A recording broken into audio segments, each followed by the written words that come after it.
성경에 보면 형통한 날에는 기뻐하고 또 공고한 날에는 되돌아보아라. 그런 말씀이 있죠. 여러분, 이 말씀이 어디 있습니까? 전도서 7장에 있습니다. 살면서 우리가 인생이 공고해질 때가 분명히 있는데, 이럴 때 하나님이 당부하시는 것은 우리 자신을 돌아보아야 한다는 것입니다. 내가 뭔가 열심히 하고 또 상당히 노력을 기울였는데도 불구하고 일이 잘 안 될 때가 있습니다. 결과가 좋지 않을 때가 있습니다. 그때는요, 그냥 못 먹어도 고 하면서 쭉 나갈 것이 아니라 멈추어 서서 우리가 살아가는 모습, 또 하나님 앞에 내 신앙의 현 주소를 살펴보는 것이 지혜로운 모습입니다. 오늘 본문 7절에도 그 말씀이 나오죠. 하나님이 말씀하십니다. 너희는 자기의 행위 곧 소행을 살필지니라. 그렇게 우리에게 말씀을 주십니다. 유다 백성들이 성전 재건을 하는 데 있어서 이걸 중단하고 나니까 하나님께서 실망하셨다고 어제 말씀을 드렸습니다. 하나님께서 실망하시고 하나님께서 안타까워하시지만, 그러나 당신의 백성들을 뭔가 좀 제대로 이끌어야겠다는 그런 마음을 가지시고 하나님이 이 유다 백성들의 삶을 공고하게 만드셨습니다. 그래서 우리가 어제 공고하게 만드신 하나님에 대해서 좀 나누었는데요. 열심히 일해도 대가가 없는, 그리고 내가 노력한 만큼 성과를 얻지 못하는 그런 인생의 결과를 맺게 하셨다라는 것입니다. 하나님이 은혜 주시지 않으면 어떻게 되는지 아주 톡톡히 보여주는 하나님의 학습 방법이시죠. 더욱이 그들에게 너희의 소행을 살피라, 너희의 행위를 살필지니라, 이렇게 말씀하시면서 이 모든 게 하나님이 하셨다라는 것입니다. 하나님이 작정하시고 그들의 삶을 그렇게 만드셨다는 이 사실 또한 제대로 가르치고 계시는 모습입니다. 하나님이 우리에게 삶이 곤고하고 때로는 고난이 계속되는 이런 때를 허락하실 때가 있더라는 것입니다. 자, 그런 때 우리가 다른 것을, 이런저런 것을 시도하거나 다른 데 쫓아다니느라 혈안이 되지 말아야 할 것입니다. 또 스스로의 그 연민에 빠져서 스스로를 아주 가련한 사람처럼으로 여겨서 울적해 하지도 말라는 것입니다. 뭘 하라고요? 대신 우리의 삶과 우리의 신앙의 모습을 곰곰이 돌아보라. 그걸 우리에게 당부하고 있습니다. 그러니 신앙은요, 내 자신을 돌아보고 살펴보는 것, 여기에서부터 시작되어야 한다는 것을 우리에게 가르쳐주고 있습니다. 그런데 참 놀라운 일은 우리가 그렇게 의문에 쌓인 내 인생의 모습이라 할지라도 우리가 하나님 앞에서 곰곰이 돌아보려고 내 인생을 한번 살펴보기 위해서 말씀을 펴고 또 기도를 하게 되면요, 그것이 정직하게 이루어지게 되면 하나님은 깨달음을 주십니다. 전에 생각하지 못한 것들을 느끼게 해주십니다. 내가 이렇게 여전히 교만하구나. 내가 괜한 욕심을 부렸구나. 좀 더 그때 절제할 걸. 그때 순종했어야 했는데. 등등 여러 가지 하나님의 마음과 잇대어 있는 모습을 알게 해주시더라는 거죠. 하나님은 우리에게 이런 깨달음을 주시며 우리 삶을 새롭게 인도해 가시는 분이십니다. 자, 그런데 오늘 7절에서 너희의 행위를 살피라, 이렇게 말씀하신 데는 한 가지 이유가 더 있습니다. 사실 유다 백성들이 성전 재건을 중단한 그때에 이 사람들이 그렇게 한 데는 또 한 가지 더 생각을 할 수가 있는데요. 이 성전에 대한 하나님의 생각과 이 유다 백성들의 생각이 달랐다는 것입니다. 무슨 말인가 하니까 이 사람들이 성전을 재건하고 성전을 건축한다고 하면은 자기들 머릿속에는요, 백향목이나 대리석 등으로 지은 화려한 성전만 있었습니다. 자기들이 그 전에 성전으로 알고 있었던 그 솔로몬 성전, 얼마나 화려하고 삐까번쩍했는지 모릅니다. 그걸 생각하고 있었더라는 거죠. 그러니 하다가 여러 가지 방해가 일어나고 또 여러 가지 부족한 현실을 보니까 우리는 못하겠다. 이렇게 되어버린 것이라고 할 수가 있겠습니다. 성전을 지으면 당연히 이렇게 지어야 한다. 그들 머릿속에 있는 것과 하나님의 생각이 달랐습니다. 그래서 하나님은 너희 행위를 살펴보아라. 너희 소행을 살펴보아라. 라는 말씀과 함께 하나님께서 진짜 뭘 원하시는지 그것을 살펴보라는 말씀을 하고 계신 것입니다.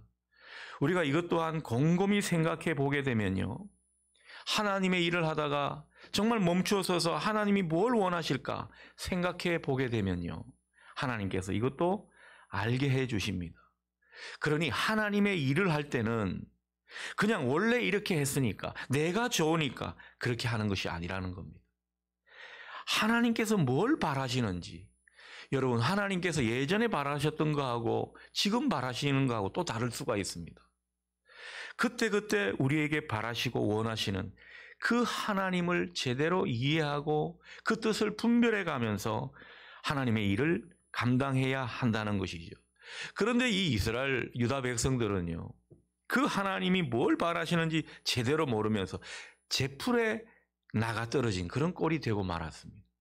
그냥 자기들이 포기해 버린 것이라는 거죠. 자, 8절 말씀 보십시오. 하나님이 원하시는 게 어떤 것이었습니까? 레바논 백향목과 최고급 대리석으로 성전을 짓는 그런 것이 아니었습니다. 하나님이 원하시는 것은요. 그저 산에 있는 평범한 나무들을 베어다가 성전을 지어라. 이걸 원하신 것이라는 겁니다. 그리고 대리석, 이 돌덩이에 대해서는 별 말씀이 없습니다만은 이 문맥을 보면요. 지금 이스라엘 유다 백성들이 보는 것은 페어덤이라 그랬지 않습니까? 거기에 얼마나 많은 돌덩이들이 있었겠습니까? 성전이 과거에 무너진 것이 그대로 방치되었다면 그 페어덤에 깔려있는 돌덩이를 잘 활용해서 성전을 지으라고 하나님께서 말씀하고 있는 것입니다. 하나님께서 화려한 성전만을 좋아하신다. 그렇게 지레짐작하던 사람들에게 나는 그런 하나님이 아니다. 그때는 그때고 지금은 내가 너희들에게 바라는 것은 너희가 지금 처한 현실을 볼 때 나는 이런 것을 원한다. 이런 말씀을 하고 계신 것입니다. 그런데 이런 성전도 오늘 8절에 어떻게 말씀합니까? 하나님이 그 성전을 기뻐하시겠다고. 그 성전을 통해서 하나님이 영광을 받으시겠다고 그렇게 말씀하고 계시더라는 겁니다. 아마도 유다 백성들이 이 대목에서 이 하나님의 뜻을 전해 들었을 때요. 깜짝 놀랐을 겁니다. 아이고 하나님 그래도 됩니까? 하나님 그걸 원하시는 거 진짜 맞습니까? 아마 이런 반응이었을 겁니다. 하나님은 당신의 백성들 형편과 처지를 너무너무 잘 아십니다. 그걸 감안해서 무슨 일을 하라고 하시는 것이지 어거지로 분수에 안 맞게 하나님이 우리에게 뭔가를 바라시는 게 아니십니다. 그리고 하나님은 사람들 눈에 좋은 것, 뭔가 고급진 것 그런 것만 원하시는 것도 아닙니다. 오늘 보시다시피 하나님이 원하시는 것은 쉽게 말해서 오늘날 언어로 말하면 어떤 겁니까? 재활용하라는 겁니다. 쉽게 쓸 수 있는 재료 가지고 하라는 것입니다. 저희 집에도 가보면은 가구들이 재활용이 되게 많습니다. 어떨 때는 이 재활용하느라고 누가 버린 거를 가져가다가 또 성도분하고 또 마주쳐가지고 목사님 뭐 하십니까? 이런 소리도 들었는데 여러분 하나님께서 각자의 형편에 맞게끔 그러나 그것을 아주 하나님이 지혜를 주셔가지고 창조적으로 하게 되면요 얼마든지 하나님께서 영광을 받으신다는 겁니다. 그래서 우리가 여기서 하나 생각할 것은요 하나님께서 그때그때 우리에게 원하시고 바라시는 것이 무엇인지 깊이 생각해 보는 것입니다. 하나님께서 원하시는 신앙의 모습은 바로 이런 것입니다. 그냥 내가 해오던 관성대로 또 관행대로 그렇게 하는 것이 아니라는 겁니다. 그래서 하나님의 뜻을 살피며 하나님의 일을 하려고 하는 이 마음을 하나님께서 귀하게 여기신다는 것입니다. 이제 우리가 다시 여러 가지 교회 일들을 챙기고 또 해야 될 텐데 여러분 그때그때마다 하나님이 뭘 원하신지 잠깐 멈춰서서 생각하며 하시면 좋겠습니다. 일을 많이 하는 게 중요한 게 아니고요. 하나님이 뭘 원하실까? 하나님과 코드를 맞추어서 하게 되면요. 나도 기쁘고 하나님도 영광을 받으신다는 거죠. 우리가 이런 하나님의 마음을 좀 헤아릴 필요가 있겠습니다. 자, 그런데 하나님은 9절 상반절에서 유다 백성들이 공고해질 수밖에 없었던 이유를 또다시 말씀하고 있습니다. 이런 말씀이죠. 너희가 많은 것을 바랐으나 도리어 적었고 너희가 그것을 집으로 가져갔으나 내가 불어버렸느니라. 하나님은 때로는 우리 인생 가운데 훅 불어버리시는 이런 모습이 있다라는 겁니다. 참 이런 하나님을 보면 좀 낯설죠. 하나님이 왜 당신의 백성들의 삶을 불어버리실까? 어쨌든 하나님의 이런 모습에도 이런 모습이 있기 때문에 유다 백성들이 그렇게 많은 수고를 했음에도 불구하고 결과가 안 좋았습니다. 소득이 별로 없었던 까닭이 바로 하나님이 그렇게 하셨다라는 것입니다. 예전에 제가 인생을 막 달릴 때가 있었습니다. 열심히 달렸습니다. 저는 막 달리는데 이 앞으로 나아가지를 않는 겁니다. 가만히 나중에 그때를 생각해 보니까요. 그게 다른 게 아니었습니다. 하나님이 뒤에서 꼭 붙잡으신 겁니다. 못 달리게. 달리면 내가 더 안 좋은 길이거든요. 하나님께서 때로는 뒤에서 붙잡으실 때가 있더라는 것입니다. 하나님이 때로는 우리 인생에 개입하셔서 막으실 때가 있더라는 것입니다. 여러분, 이것을 잘 알아차려야 인생이 소진되지 않습니다. 그냥 달릴 것이 아니라는 것입니다. 하나님은 우리 인생을 때로는 훅 불어버리실 수도 있고 뒤에서 잡아당기시는 그런 때도 있더라는 것을 생각하면서 이때 우리가 뭘 해야 하는가? 다른 게 없습니다. 하나님이 정말 내 인생 가운데 뭘 원하실까? 내 인생 가운데 하나님의 뜻이 무엇일까? 이런 것들을 우리가 깨닫고자 하는 것이죠. 이런 것을 깨닫고자 할 때 하나님은요 9절 하반절과 같은 깨달음을 주실 것입니다. 9절 하반절을 조금 더 쉽게 말하면 이런 것입니다. 내가 하나님의 집, 하나님의 나라는 생각하지 않고 너무 내 삶에만 몰두했구나. 이런 뜻이 되는 것입니다. 이걸 깨닫게 되는 것이죠. 그리고 10절처럼 나 때문에 다른 사람이 피해를 볼 수 있겠구나. 그리고 내가 이렇게 중요한 존재구나. 그걸 느끼게 하신다는 것입니다. 여러분 한 사람 한 사람이 얼마나 중요한 존재인지 모릅니다. 우리가 교회 공동체로 하나로 돼가지고 하나님께 예배하고 또 하나님의 뜻을 받아서 살아가게 될 때요. 여러분들의 그 삶의 지경에서 여러분들이 제사장입니다. 거룩한 제사장입니다. 하나님의 뜻이 이루어지는 통로라는 거죠. 하나님의 은혜와 축복이 여러분들을 통해서 흘러간다는 것입니다. 내가 이렇게 소중하고 귀한 존재구나. 내가 제대로 살아야겠구나. 이런 깨달음을 딱 주실 때가 있더라는 거죠. 그게 사명을 발견하는 자리고 내 소명을 깨닫는 모습일 것입니다. 그리고 11절처럼 내가 아무리 열심히 해도 하나님이 막으시면 다 허사가 되는구나. 이런 것도 하나님께서 때로는 느끼게 하십니다. 중요한 것은요. 하나님께서 우리 인생 가운데 뒤에서 잡아당기시거나 훅 불어버리시거나 우리 삶을 막으시는 이런 모습이 없게 하는 겁니다. 저는 여러분들이 이런 모습이 없도록 그렇게 하나님 앞에 서 있기를 바랍니다. 어떻게 하면 됩니까? 하나님이 원하시는 모습을 하면 되죠. 하나님이 원하시는 것은 다른 게 아닙니다. 이 맥락에서요. 하나님이 원하시는 것은 하나님이 우리 삶의 중심이 되도록 하라는 것입니다. 어제 말씀처럼 하나님께 우선순위를 두라는 거죠. 여러분 우리 인생은요. 늘 이것이 제대로 안 되게 마련입니다. 우리가 이 땅에 발을 딛고 사는 한 이 땅의 중력의 법칙에 작용되게 돼 있습니다. 그런데 우리가 정말 하나님을 생각하고 또 하나님께 우선순위를 두게 되면요. 이 하늘의 인력이 우리를 이끌어 가십니다. 여러분들의 삶에 하늘의 인력이 이끌어 가실 수 있도록 하시라는 거죠. 그게 어떻게 하는 모습이다? 하나님께 우선순위를 두려고 작정하는 모습이라는 것입니다. 여러분 하나님께 우리가 중심이 되고 우선순위를 두기 위해서 우리 공동체적으로 생각해야 될 것이 있습니다. 여러분 우리 마젤 공동체가요. 하나님 중심의 신실한 공동체를 세우는데 함께 협력하는 것입니다. 하나님께서 기뻐하시는 그런 예배를 더욱 세워가는 것입니다. 그리고 하나님 나라 사업에 온전히 동참하는 이런 모습으로 우리가 도전받고 훈련받는 모습일 것입니다. 이게 우리 교회됨을 이루는 중요한 권력이라는 겁니다. 이게 하나님 중심의 삶이라는 것입니다. 여러분, 이 삶에 우리가 더욱 하나가 될 수 있기를 주님의 이름으로 축복합니다. 영혼이 잘 되는 길입니다. 우리 영혼이 복되게 사는 모습이라는 거죠. 하나님이 원하시는 신앙의 모습이 이런 것입니다.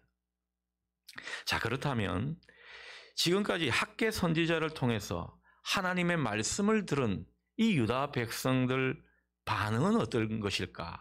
우리가 한번 살펴보도록 하겠습니다. 이렇게 막 싫은 소리 듣고 또 자기한테 뭔가 치는 설교와 같은 그런 설교를 들었을 때 여러분이라면 반응이 어떻겠습니까? 귀를 좀 막아버리고 싶은 그런 마음 아니겠습니까? 근데 오늘 유다 백성들은 그렇지가 않았습니다. 12절 하반절 보니까요, 유다 지도자와 남은 백성들이 그들의 하나님이 하신 말씀과 선지자 학개의 말을 다 들었다. 거기다가 하나님을 경외하였다. 이런 말씀을 우리에게 전해주고 있습니다. 저는 이 대목에서 좀 놀랐습니다. 그렇게 하나님 뜻대로 제대로 살지 못했던 유다 백성들인데 15년 동안 성전 건축을 중단했던 그런 사람들인데 주의 종이 하나님의 말씀을 조목조목 풀어주고 또 하나님의 마음을 느끼게 해주게 되니까요. 어떻습니까? 전에 없이 하나님의 말씀을 청종하는 모습입니다. 하나님을 경외하는 이런 모습으로 반응했더라는 겁니다. 얼마나 멋집니까? 이게 진짜 복된 길로 가는 첩경의 모습이라고 생각이 드는 것입니다. 여러분, 여기에서 하나님을 경외했다는 것은요, 주의 종이 전한 말씀을 그냥 허투루 듣지 않고 나한테 주시는 하나님의 말씀으로 아멘하고 받아들이면서 그 말씀대로 한번 살아보겠노라고 작정한 것을 의미합니다. 하나님을 경외하니까 이런 반응이 나오는 것 아니겠습니까? 이게 아주 귀한 모습 같더라는 거죠. 하나님께서 이 모습에 기뻐하실 거라 생각이 듭니다. 여러분, 유다 백성들은요, 전에 생각해 보면 잘못을 많이 했습니다. 잘못 생각하고 살았습니다. 하나님도 실망시키고 살았습니다. 그래도 이 사람들이 참 대단한 것은요, 그런 모습이었는데도 불구하고 하나님 말씀이 주어지고 하나님 말씀이라고 생각이 될 때는 딱 멈추어 서서 그 말씀으로 자기 인생을 비추어 보면서 그 말씀에 청종하고 그 말씀으로 자기 삶을 바꾸려 했다라는 것이죠. 저는 이 모습이 아주 멋있는 모습이고 위대한 출발이라고 생각을 하게 됩니다. 아마 유다 백성들, 게임으로 말하면요, 전에 점수 엄청 잃었습니다. 여기서 점수를 몽땅 땄을 겁니다.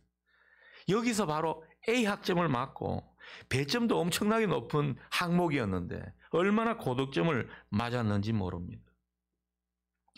여러분, 우리 인생은요, 따지고 보면 다 거기서 거기입니다. 목사에 살아가는 인생이나 일반 평신도에 살아가는 인생이나 다 거기서 거기입니다. 우리는 하나님 앞에서 늘 잘하며 살 수가 없습니다. 다 실수하기 마련이고 죄짓기 마련이고 누추한 모습을 보이기 마련입니다. 때로는 하나님과 어깃장을 놓을 때도 있습니다. 연약한 인생이라는 것이죠. 그러나 다른 게 무엇이냐? 정말 결정적인 차이가 뭐냐? 한마디로 말해서 정말 하나님께서 딱 때가 되어서 말씀하실 때 그 말씀을 받아들이면서 나한테 주신 말씀으로 무겁게 여기면서 딱 멈추어 서는 겁니다. 그리고 그 말씀에 순종하는 겁니다. 이게 위대한 차이를 만들어 가더라는 것이죠. 저는 오늘 유다 백성들에게서 정말 이런 모습을 발견하고, 이게 정말 우리의 실존의 모습이 아닐까 싶습니다. 우리 유다 백성들보다 더 잘할 게 없습니다, 사실은. 그런데 이 사람들은 여기에서 인생이 갈리는구나, 이런 느낌을 갖게 하는 것입니다. 여러분, 하나님의 그 축복의 선순환은요, 이런 연결고리 때문에 바뀌는 것입니다. 우리 삶을 바꾸려 한다면은 여러분들이 선포된 말씀 앞에 아멘 하면서 고개를 숙이는 것을 잘하게 되면 여러분의 삶은 바뀌게 될 줄 믿습니다. 하나님이 기뻐하시기 때문에 그런 사람에게 복을 주시리라 생각합니다. 그러니 오늘 유다 백성들이 보여준 이 멋진 모습이 여러분의 신앙의 장점이 될 수 있기를 바랍니다. 하나님께서 얼마나 기뻐하시는지 모릅니다. 그런데 하나님께서 이런 사람들에게 복을 주시는데 어떤 사람들이 이런 모습에 더욱더 많이 해당될까 생각해 보면요, 다른 게 아니더라고요. 이 유다 백성들이 과거의 그 바벨론 포로에서부터 많은 연단을 거쳤지 않습니까? 고난과 연단을 통해서 단련된 사람이 보이는 모습이 바로 이것입니다. 사람들이 대개 고난의 터널을 쭉 제대로 지나가게 되면요, 전보다 훨씬 겸손해집니다. 이건 뭐 틀림없는 이야기입니다. 그런데 이 겸손에는요, 두 가지 모습이 있는 것 같습니다. 하나는 하나님과 사람들 앞에서 뭔가 온유해지는 이런 모습이 나타나는 것이고, 또 다른 하나는요, 오늘 이 유다 백성들처럼 하나님의 말씀을 예사로 듣지 않고 허투루 듣지 않는 이런 모습이 나타나는 것이라는 겁니다. 여러분, 제가 참 부끄러운 이야기지만 예전에 평신도 때 목사님들 설교할 때 보면요, 이 잔소리같이 들릴 때가 많았습니다. 아이고, 똑같은 소리 또 반복하시네. 싫은 소리가 듣기 싫은 거죠. 그리고 이거 목사가 돼가지고 은혜로운 설교는 안 하고 그렇게 사람들을 치는 설교를 좋아하나, 말만 하면 헌금을 강요하는 그런 설교를 하시나, 이런 생각을 할 때가 많았습니다. 그래서 이 목사님들 하는 설교가 마땅치가 않았습니다. 그러면 어떤 반응이 있겠습니까? 설교 때 늘 졸았습니다. 성가대 하면서도 졸았습니다. 목사님이 바로 앞에 있는데도 졸았습니다. 그런데 고난을 겪을수록, 그 가운데 하나님께서 저를 연단해 가시는 그 과정을 겪을수록 들려오는 모든 말씀은요, 다 나에게 하시는 말씀으로 들려오는 것을 경험했습니다. 이 말씀을 들을 때 점점 마음의 귀를 세우고 들을 때가 많아졌다라는 것입니다. 여러분, 하나님께서 고난의 길을 쭉 우리에게 허락하시면서 뭘 원하시겠습니까? 하나님의 말씀을 듣는 귀를 원하시는 겁니다. 그래야 뭔가 소통이 될 거 아닙니까? 그 소통이 되는 자리에 하나님의 놀라운 축복을 전해줘도 뒤탈이 없을 것 아니겠습니까? 그러니 우리에게 이 말씀에 순종하는 체질을 만들어 가시는 겁니다. 이 순종의 체질이 되기 위해서는요, 먼저 말씀이 들려와야죠. 그 말씀이 들려오기 위해서는 내가 말씀을 어떻게 받아들이느냐가 중요합니다. 하나님께서 비록 부족한 주의 종의 입술을 통해서 전해오는 말씀이라 하더라도 오늘 나에게 주시는 그런 하나님의 무거운 말씀으로 인정하고 받아들이게 될 때 그 삶은 변화되기 시작한다는 것입니다. 하나님이 함께 하시는 역사가 나타나더라는 것이죠. 하나님을 경외하는 모습이 나타나는 것입니다. 하나님을 경외하는 모습은 다른 게 아닙니다.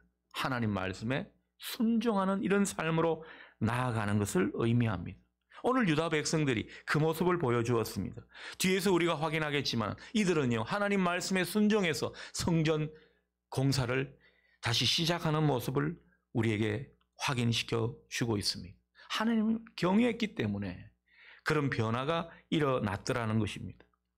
여러분, 여기에 축복의 비밀이 있습니다. 기독교의 축복은요, 다 말씀에 순종할 때 주어지는 것입니다. 그러니 여러분, 부족한 목사가 하나님의 말씀을 전한다고 할 때 사람의 소리로 듣지 마시고 잔소리한다고 생각하지 마시고 오늘 나에게 주시는 하나님의 말씀으로 받아들이시는, 그래서 하나님을 경외하는 순종으로 나아가시는 여러분 되시기를 바랍니다. 그게 우리의 축복의 새로운 시작이라는 것입니다. 결코 사람의 말로 치부해버리면요, 나만 손해라는 것입니다. 설사 부족한 종이어서 말씀을 좀 잘못 전했다 치십시다. 우리가 하나님을 믿고 그 믿음대로 한 것은요, 하나님이 다 인정하십니다. 하나님께서 그 상황을 모르시겠습니까? 우리의 모든 것을 다 아시면서 우리에게 이런 것을 원하시더라는 것이죠. 정말 여러분이 하나님이 세우신 목자라고 생각하면 목자의 음성을 들어야 할 것입니다. 여러분, 이것이 정말 우리 교회 가운데 새롭게 일어나야 할 성령의 귀한 모습이 되어야 할 것입니다. 말씀을 받아들이고 그 말씀에 순종함으로 나아가는 이런 체질이 되어갈 때 놀라운 변화가 일어나게 돼 있더라는 것입니다. 성경의 역사가 다 이런 과정을 통해서 우리에게 전해진 것입니다. 자, 이렇게 학개가 전한 말씀을 하나님의 말씀으로 받아들이고 경외했던 이 유다 백성들에게 하나님께서 어떻게 대하셨습니까? 하나님도 반응을 주셔요. 13절 하반절을 보니까요. 내가 너희와 함께하노라. 바로 동행의 약속을 그들에게 주시는 모습입니다. 여러분, 하나님께서 내가 너와 함께하겠다. 이 말씀이 우리 가슴팍에 딱 꽂히게 되면요. 이것만큼 힘이 되는 게 없습니다. 내가 너와 함께하리라. 우리가 쉽게 노래 부르는 그런 가사가 아니라 정말 내 가슴팍에 꽂혀지면 말입니다. 얼마나 이게 위대한 힘이 되는지 모른다는 거죠. 놀라운 은혜의 약속이자 임재의 축복을 의미하기 때문에 우리는 이 말씀이 우리 마음판에 꽂히게 되면 힘들어도 힘들지가 않습니다. 어떤 일을 만나도 다 되게 돼 있는 그런 과정 가운데 들어가게 되는 것입니다.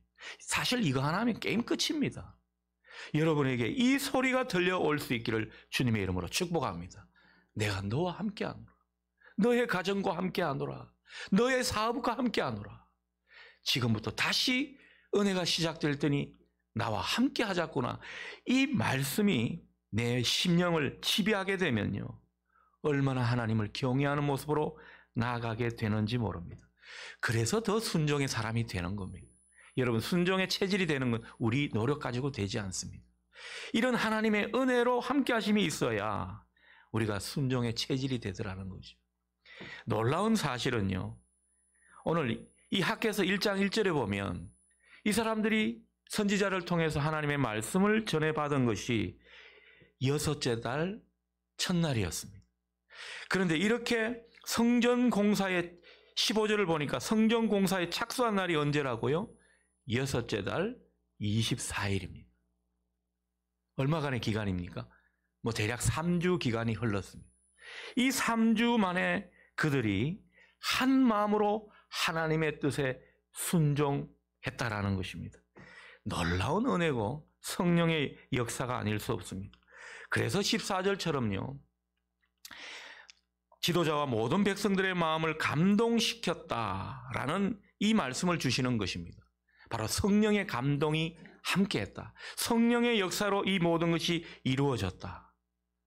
여러분, 이 순종의 과정 가운데 이렇게 성령의 역사가 일어나는 것을 우리가 확인하게 됩니다. 여러분, 하나님께서 어떤 사람을 좋아하시는지 이 아침 느끼시기를 바랍니다. 하나님께서 우리에게 원하시는 것은요, 완벽한 신앙이 아닙니다. 부족한 거 다 아십니다. 우리의 연약함을 하나님은 누구보다도 잘 아십니다. 그런데 하나님이 바라시는 것은 하나님이 말씀하신다는 것을 우리가 받아들이고 딱 멈추어 서서 그것을 흘려듣지 않고 나한테 주신 말씀으로 받아들이면서 그 말씀과 함께 한 발자국 한 발자국 순종의 모습으로 나아가는 것입니다. 여러분, 성큼성큼 가지 마십시오. 가랭이 찢어질지도 모릅니다. 한 발자국 한 발자국 그렇게 나아가시면 되는 것입니다. 여러분, 이렇게 신앙하는 사람이 성령의 사람이고 하나님이 함께 하시는 사람의 모습입니다. 이런 사람에게 함께 하셔서 은혜와 영광을 주시더라는 거죠. 그 삶을 형통하게 하십니다. 여러분이 바로 이런 사람 될 수 있기를 주님의 이름으로 축복합니다. 기도하겠습니다. 여러분,